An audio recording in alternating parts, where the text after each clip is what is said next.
punched, tased, and beaten so badly he broke both his legs. The man at the center of a brutal arrest is now suing San Bernardino police. And he says it was a case of mistaken identity, and it cost him 8 months in jail. CBS LA's Nicole Comstock has the story. The man from Crestline tells us he still has bone fragments in his legs, and he anticipates having lifelong damage. But he feels like the fight to clear his name finally took a turn in his favor. Yeah, I was getting beat with the baton. More or less, I was in fear for my life, because if he would have hit me like in the head or something, he would have killed me. Billy Hill recounts his encounter with police back in June of 2024.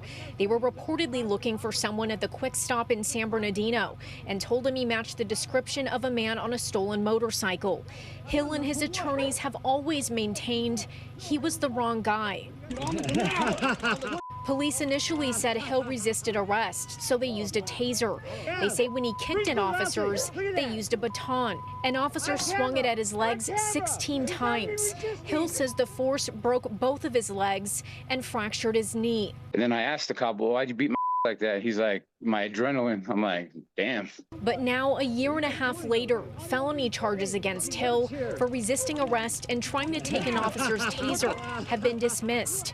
In a written statement, San Bernardino Police Chief Darren Goodman said in part, the department determined that the use of force was out of policy.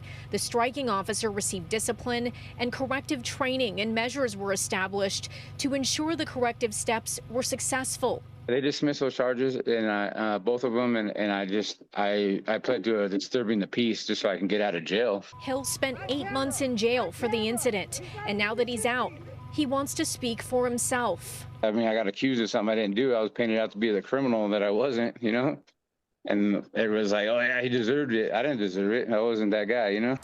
Well, Hill and his attorneys still have a civil case in progress against the city. The state agency for peace officer standards determined that the officer's actions did not rise to the level of decertification. Nicole Comstock, CBS LA.